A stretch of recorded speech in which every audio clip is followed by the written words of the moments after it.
মানুষকে চালাক বানাচ্ছেন কারা বলতে পারেন? চালাক বানাচ্ছেন বই পুস্তকে নয়, বই পুস্তকে চালাক বানানো হয় না। তো কারা?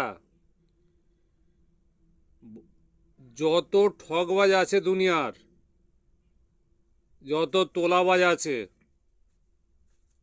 যত গুন্ডা আছে, যত চোর আছে,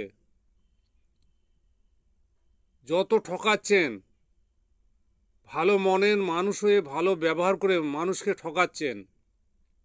অফিস আদালতে, থানাতে, পুলিশে, কোর্টে, রাস্তাঘাটে, দোকানদানিতে, চামচা, নেতা, মন্ত্রী, সাধু, শয়তান, সমাজের বুড়ো বুড়ো কত শয়তান আছে, ইয়ংগুলোকে তোলাবাজি করাচ্ছে, যত কুড়িয়ামি লোকেরা আছে, এগুলো একজনের মাথায় একজন কাঁঠাল ভেঙে খায়, একজনের মাথায় একজন নুন রেখে খায়। এইগুলো দেখে দেখে মানুষ প্রচুর শিক্ষা অর্জন করছে, শয়তানি শিখছে আর শয়তানকে জানছে। কেউ কাউকে বিশ্বাস করছে না। মানুষ ধর্মটা আস্তে আস্তে উঠে যাচ্ছে, দুঃখের বিষয়। দয়া মায়া উঠে যাচ্ছে। যার দয়া নেই মায়া নেই কিসের মানুষ? এটা ধরে রাখতে পারবে না, দয়া মায়া ধরে রাখতে পারবে না।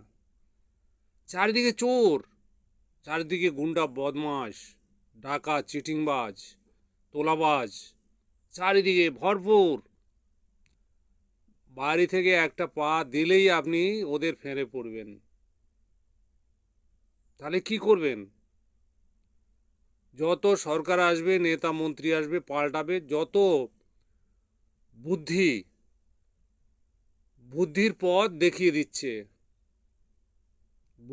পথ দেখিয়ে দিচ্ছে, মানুষকে, আর মানুষ চালাক হয়ে যাচ্ছে।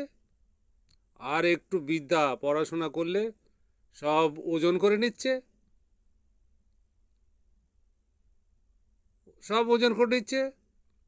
নেতা মন্ত্রীরা ভাবে আমরা আকশিকল খুলেছি, আবার খুলবো। কার থেকে পাচ্ছেন? কতটা শিক্ষিত হয়েছেন, কতটা শিক্ষা অর্জন করেছেন? তার থেকেও বেশি যারা শিক্ষিত রয়েছে